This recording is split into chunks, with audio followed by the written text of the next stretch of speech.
Hello दोस्तों, स्वागत है आपका फुल टॉस परिवार में। और आज हम लोग देखेंगे यूपी पीजीटी मैथ्स एनालिसिस, यानी पिछले 5 बार जो एग्जाम हुआ है उसका पेपर का एनालिसिस करेंगे और आपको बताएंगे किस सेक्शन से कितना क्वेश्चन आ रहा है। तो चलिए वीडियो शुरू करते हैं। तो कठिन परिश्रम पर्याप्त नहीं है, पिछले 5 वर्षों के डेटा में छिपे पैटर्न को डिकोड करना ही आपके सफलता की एकमात्र कुंजी है। तो चलिए वीडियो शुरू करते हैं और देखते हैं परीक्षा के मास्टर ब्लूप्रिंट।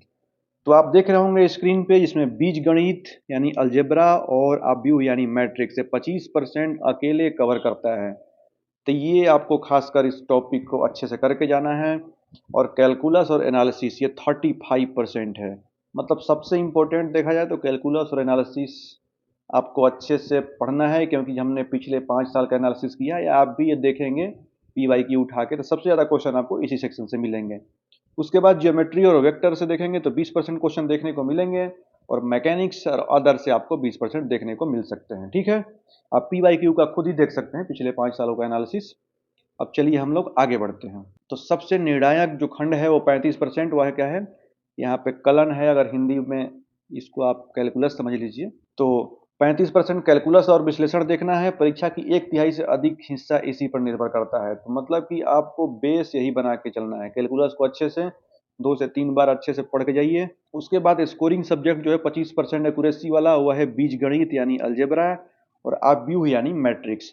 मैं हिंदी भी बोलते चलता हूँ, क्योंकि कुछ हिंदी मीडियम के ऐसे स्टूडेंट होंगे जिनको इंग्लिश से प्रॉब्लम होती है, कमेंट बॉक्स में बोलते हैं, तो इसलिए मैं उसको बाइलिंगुअल लेके चल रहा हूँ। तो बीज गणित और अव्यूह यानी कि अलजेब्रा और मैट्रिक्स को पढ़ के जाना है, जिसमें 25% आपका ये पूछने वाला है। तो स्पीड के साथ एक्यूरेसी ये अलजेब्रा आपको निर्भर करने वाला है। और ये ध्यान रखिएगा कि समय आपका यही बचाएगा। ठीक है, जल्दी से इसको सॉल्व करके आगे सेक्शन में आप बढ़ सकते हैं। उसके बाद आप देखेंगे तो जियोमेट्री एवं वेक्टर, जिसको ज्यामिति और सदिश बोलते हैं, तो केवल सूत्रों को रटना नहीं है, स्थानिक और सदिश मतलब इसकी आकृति को समझना है। अब देखिए, हमें करना क्या है कि जियोमेट्री है, जियोमेट्री के क्वेश्चन आप देखेंगे तो कुछ तो रटना है ही, बट कुछ विजुअल हमें समझने हैं, क्योंकि विजुअल अगर हमारे दिमाग में रहेगा तो कंसेप्ट आप एग्जाम में बैठेंगे तो समझ में आ जाएगा। केवल रटेंगे तो उससे काम तो बनेगा नहीं। हाँ, सूत्र को रटना है आपको। ठीक है, सूत्र को रट के जाना है। और स्थानिक और सदिश आप देख रहे होंगे, इसको मैं एक नेक्स्ट स्लाइड में कर देता हूँ, जिसमें आप स्थानिक दृश्यता और आकृति को समझ के अच्छे से कंसेप्ट बिल्डअप करना है। तो 25 नहीं 20% यहाँ पे 20% जो पोर्शन है वो जियोमेट्री और वेक्टर आपको क्लियर करेगा। ठीक है, तो उसके बाद रैंक बूस्टर जो है वो 20%, वह है मैकेनिक्स और जो अदर कुछ मिसेलेनियस पूछता है। तो अधिकांश छात्र इस खंड में करते क्या है कि इग्नोर करते हैं, बट इसको इग्नोर नहीं करना है, क्योंकि रैंक बूस्टर यही है, आपको सिलेक्शन यही दिलाएगा। नॉर्मल तो टॉपिक सब कर लेंगे, बट इसमें अगर आप थोड़ा सा अलग अगर करेंगे तब क्या होंगे, सबसे अलग हो जाएंगे। ठीक है, अब बढ़ते हैं आगे सेक्शन में। देखिए, तैयारी का रणनीतिक मैट्रिक्स मैंने एक चार्ट बना दिया है, तो एक बार आप समझते बनिए।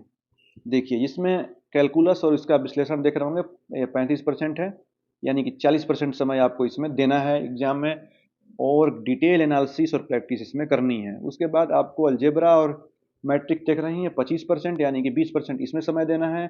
शॉर्टकट और गति बढ़ाना है, क्योंकि जल्दी टाइम यही आपका मैनेजमेंट जल्दी से खत्म कर देंगे, तो फिर आगे वाले जो क्वेश्चन रहेंगे, अगर टफ क्वेश्चन रहेंगे तो उसमें आपको अच्छे खासे टाइम मिल जाएंगे।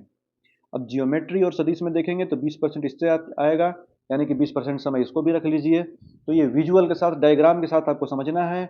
और मैकेनिक्स और जो मिसलेनियस जो आता है 20%, इसका मतलब सिलेक्टेड पढ़ के जाना है। अगर कुछ टॉपिक ऐसा लग रहा हो कि इसको छोड़ देना चाहिए तो उसको छोड़िए मत, कुछ चुनिंदा उसमें से आप देख लीजिए प्रीवियस ईयर।